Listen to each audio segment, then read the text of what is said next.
My ex-mill tried to sue me for defamation after I divorced her cheating son, but I turned the tables and exposed their family's fraud. I, 26, female, recently got divorced from my husband Caleb, 28, male, who I'd been married to for a year. The divorce came through a couple of weeks ago, and just last week, I found out that my ex-mother-in-law, Fiona, 54, female, was suing me for defaming her son. I had literally no clue what that was for at the time, but then her lawyer told us that this was for the emotional damage I caused her son by telling everyone about his affair. Apparently nobody wanted to speak to anymore, and that was taking a toll on him. I wouldn't have taken it seriously at all, but her attorney was one of the most renowned ones, and he just so happened to be her brother-in-law. That's the reason why I even entertained that lawsuit, because otherwise I knew for a fact that they didn't have a strong case against me. Had her attorney been someone else, someone she wasn't personally related to, they probably wouldn't have even bothered to prepare and file a lawsuit against me, because it would have been pointless. First of all, their grounds were baseless, because it can't be called defamation if it's true. Secondly, I'd only told a couple of our close friends about his infidelity, who were now not speaking to him. So it wasn't as though I publicly defamed him like Fiona was making it out to be. Most importantly, even if they did have their reasons, I really don't think they'd be able to prove that in court. So a $50,000 lawsuit was a stretch just to get me worried. I wasn't too anxious about it though, because once I had my lawyer look through it, I knew that their grounds were almost laughable. On top of that, I also had a lot of things that I could use against my ex-husband that, if I posted, could land him in a lot more trouble than just emotional damage. The day after I was served with the suit, I called Fiona. At first, she was very curt with me. She said that pleading with her or begging wouldn't work anymore, and that I should have thought about what I was doing to her son before I talked crap about him to our friends. But I stopped her before she could make an even bigger fool out of herself. I told her that that's not what I was calling about and said that if she didn't stop the legal proceedings, I'd expose both her and her son on social media.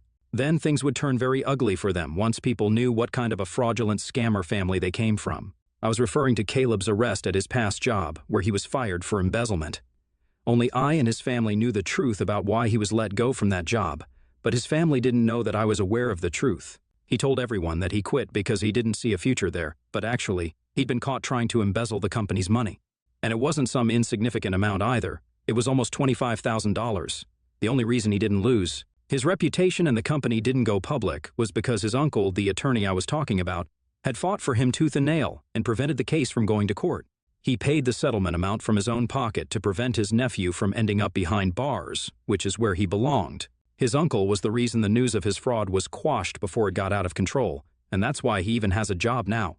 Caleb's been working at one of his uncle's friends' firms for the past couple of years so that someone can keep an eye on him while he holds a respectable position.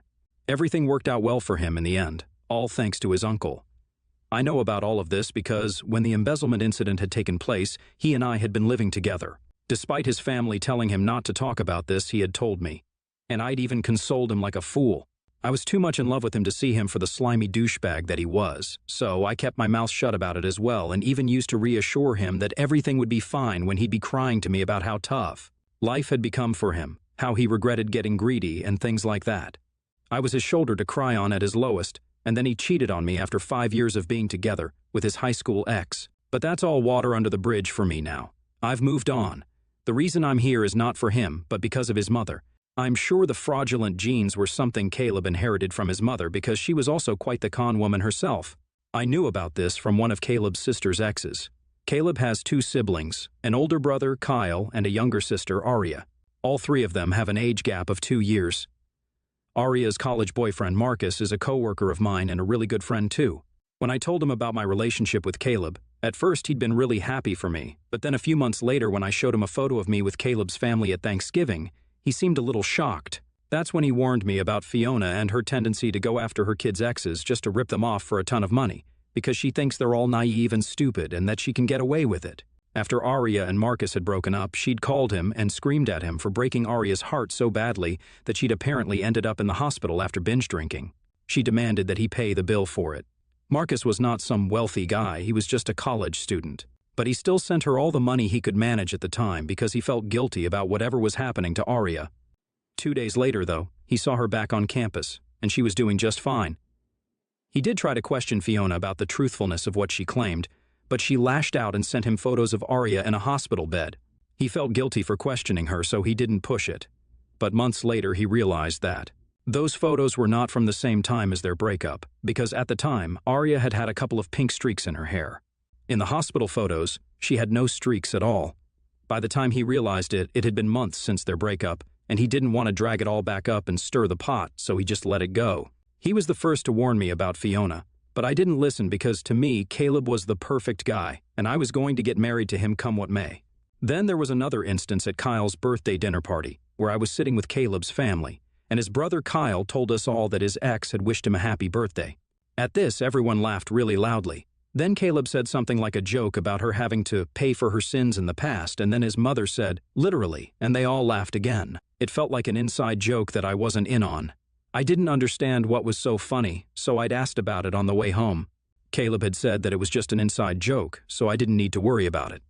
Now, I know that they must have pulled some similar crap with his ex as well. This was their family's pattern, to harass and rip off their exes with Fiona's help after each and every breakup, taking advantage of their naivete. It was only after our divorce that I realized what all this was really about, and that I should have listened to Marcus and taken those jokes a lot more seriously than I did back then.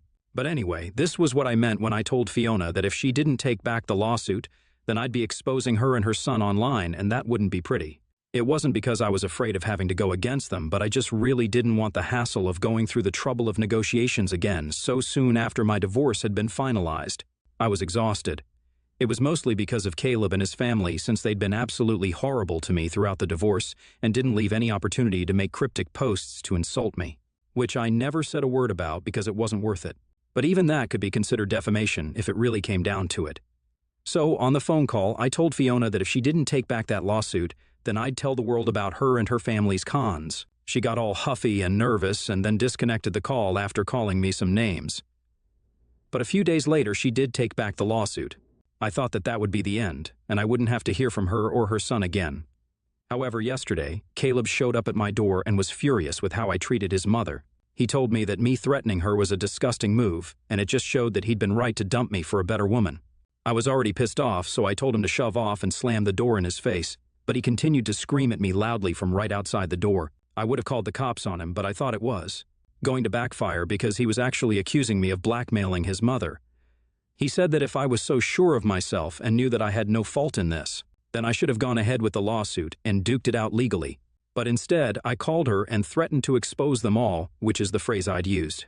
He told me that it sounded a lot like blackmail and that if that's what I was intending to do, then I should probably just give up on the idea that I'm better than them somehow because I'm not. He said this to taunt me, and then said some more things about how his mother had always looked out for her kids, unlike my parents, so I wasn't used to this. He was referring to my strained relationship with my own parents, since we're not very close after a couple of big fights. That was a low blow, so I told him to go away. Then he went off topic and started yelling at me about how I had taken everything away from him, referring to the house, which I got to keep in the divorce, and also the car. I tuned out at that point because these were things I'd already heard over 1,000 times over the course of the divorce. But the thing he said about blackmail kind of stayed with me even after he left. I guess I hadn't thought of it that way, but when he put it like that, I suppose that's what it really was. I don't know now what I'm supposed to do because I was just trying to protect myself, and it seems like it backfired. I don't understand how to go about this. AITA for telling my ex-mother-in-law that if she didn't take back her defamation suit, then I'd expose her and her family's cons to everyone online? Update 1. Hello, you guys. Thanks for all the help and advice. It means a lot to me that so many of you commented on my post and stuff. I'm very grateful that a lot of you supported me. I mean, I guess what I did technically falls under the general category of blackmail behavior, but it's not like I'm in the wrong. Anyhow, the only reason she even took back the suit was because she knew she'd get screwed over if she went ahead with it. I can sue her, I can get Marcus to sue her, and I can talk to all the other exes about this, but I don't want to. It would be the right thing to do, and a lot of you have suggested I do exactly this. Talk to all the other exes and then, together, file a petition against Fiona and her kids. But that's a lot of work to put in for something I just want to forget and move on from. I don't know if it makes me a bad person or whatever, but I'm not a vigilante, and neither am I interested in being one at the moment. Maybe sometime in the future, if they try to mess with me again, I might go ahead and do it. But not right now. I'm just recovering from a very hectic, tense, and stressful phase of my life, and what I need is to relax and unwind. I don't want to get caught up in Caleb and Fiona's drama all over again, so I hope you guys understand where I'm coming from. I haven't heard back from Caleb yet. Even though it's been 3 days since his last visit when he threw his temper tantrum right outside my door. So it's either that he's forgotten, chosen to let this thing go, Or maybe he's planning something. I think the first is very unlikely because he and his family are clearly suckers for any sort of drama and will do everything in their power to create some, even if it's themselves that they're making a total and complete fool out of. I already saw that petty side of theirs during the divorce. So I'm expecting something bigger and better this time, since I have picked a fight with the biggest goon of the lot. She's not going to let this go, and I know it. I've really insulted her by threatening her, and now that their teeny-tiny egos are hurt, they'll do everything in their power to hurt or humiliate me. I've kept my lawyer on hold in case things get out of hand, even though I'm planning to avoid suing them as far as I can because I don't have that sort of time and energy. Frankly, I don't want to spend tons of money on this again. I'm just praying for the best right now because there's nothing else I can do. Update 2.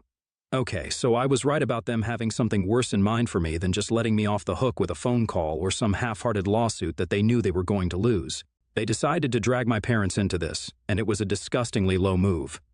As I've already mentioned, my relationship with my parents is not the best. Caleb was already picking on me about it and trying to make me feel bad the last time we interacted, and this time they doubled down on it. It's sickening, and I still can't believe they did it. For context, my parents and I have never been on the best terms anyway. Right from when I was a kid, I knew that they weren't exactly ready to have me, and I was mostly taking care of myself. I wasn't neglected, but it wasn't as if my parents were constantly hovering around me to check how I was doing. They did the bare minimum and called it a day, and I suppose they thought it was okay since they were young when they had me. Then, as I grew up, the less they spoke to me. All my bills would be paid, I'd have nice clothes, and I was well fed, but I didn't really have a relationship with my parents. They were just there. They were alive, and they were there. So I didn't feel too bad leaving for college, and neither did we have some tearful, emotional goodbye. I think all of us were kind of relieved that we wouldn't have to live under the same roof and make each other awkward and uncomfortable while crossing paths or sitting in the same room without talking. During college, I barely spoke to my parents because I was busy with my new life and new friends. They didn't check on me either, so we just stopped calling. I didn't even go back for the holidays since I didn't think they'd appreciate or even want me there. From whatever I saw on social media, I didn't think they missed me at all. They'd post photos of themselves traveling, hanging out with friends, attending parties and stuff, and they seemed happy. I was a little upset that they didn't seem like they cared at all and wouldn't call me, but that just made me mad because if they weren't going to call me, then I wasn't going to be the weaker one and call them. It was a weird, bad, unhealthy space for all of us, I guess. When I finally contacted them a couple of weeks before graduation to invite them to the ceremony, they were very cold. They weren't usually cold before, but on that call in particular, they sounded mad. So, I couldn't help but ask them why. That's when they told me they were upset that, throughout my years at college, I'd barely bothered to put in any effort to keep in touch with them. That pissed me off because I could say the same about them as well. So, that's what led to a lot of fighting, and they didn't even attend my graduation ceremony because of it. But afterward, they did reach out to me, and I turned them down. This went on for a couple of years until, a while ago before my wedding, I told them about it because I wanted to let the past be in the past and start afresh. Things haven't been great, but we're going to family counseling and trying to be better. We still end up fighting a lot, like crazy sometimes, but we're putting in a conscious effort to work on our relationships. Caleb and his family just made a total mockery out of it all. They called my parents up 3 days ago in the middle of the night and then put them on blast about my pathetic behavior and how badly I'd been raised. Apparently, they even insinuated that I might have pushed Caleb to cheat because of how screwed up my own relationship had been all my life. It was just a total and complete crapfest. By the end of it, my parents were in shock. They'd never been dragged into any of this drama before, so this was a first, but they had the good sense to call me as soon as they recovered from the shock and filled me in on what happened. I hadn't told them anything about Fiona's lawsuit and stuff after the divorce, but on the call I kind of broke down and ended up telling them everything. Surprisingly, they were really there for me and were very supportive of me. In fact, my parents seemed furious that I'd been treated this way and were very protective of me, which felt new since I'd always felt like I never even needed them to protect me. So, this was a nice change of pace for me, where I could actually rely on my parents. I told them that I didn't want to take legal action, but they convinced me to go after them. They said that if I felt mentally tired, they'd be there for me to talk to and do their best to make it easy on me. But if I let this slide, then they'd just keep up and continue to harass me for as long as they could. So I had to set an example and make sure they don't have the opportunity to do this again. I'm already in talks with my lawyer, and we're going to sue them for harassment, I think. Update 3. Hey guys, so I'm sorry I'm so late with this update, but with all the hassle of the lawsuit and stuff, I'd forgotten to post here. I'd also forgotten the password to this account since I created it as a throwaway one. I had posted an update separately, but now that I finally managed to remember the details and log back in, I'll post one here too. I went ahead with the lawsuit, like my parents told me to, even though I initially said I didn't want to take any legal action because it would be too much. About 2 weeks ago, we finally settled out of court. They're the ones who had to pay me $10,000 for all the emotional distress they'd caused me, and even my parents. This is not where their troubles end, though. Once I told my parents everything, and they supported me. I also told them about the scam Fiona had tried to pull by involving her lawyer brother-in-law and sending me some bogus lawsuit just to force me to entertain it and then give them a ton of money for nothing. I told them about the past instances of my ex-husband's dishonesty at work and Fiona's tendency to try and rip off her kids' exes as payback. It was pretty messed up, and my parents told me that, since I was going after them anyway, I should probably tell Marcus about it too and see what he wanted to do about it. I did do that, and even though he didn't go after them legally because it had been such a long time, he made a post about it on social media, and it blew up. Apparently, they'd been running this scam for ages, and it had happened to all of their exes. Fiona had been involved in ripping off all, and I mean every single one, of her kids' exes, regardless of what financial background they came from or what their age was. This family didn't even spare their high school exes, which is ridiculous to even think of. It was always the same tactics: emotional manipulation, lies, and then guilt tripping. Sometimes it was a small amount, but sometimes, like with Marcus, it was a substantial amount, like the hospital bills that he'd been forced to cough up. It was crazy how long this had been going on, and even crazier that all of us had tried to keep this quiet because that family had made us think we were somehow the bad guys here. But long story short, they're getting a lot of hate on social media, and it got to the point where they pretty much had to deactivate all their accounts because they couldn't defend themselves from all the trolling. It wasn't just the exes, but their exes' friends and others who joined in, actually demanding the money back from them. It's become a whole thing now, and I love how nasty everyone's being to them because this is just like giving them a taste of their own medicine. I suppose when Fiona and Caleb tried to mess with me, they really overplayed their hand. Now, they're regretting everything because not only did they have to pay me back, but it now seems they might have to return all the money they scammed people out of. No wonder their family was so well off. I'm sure they've been just as dishonest in their jobs as well, just like Caleb had been.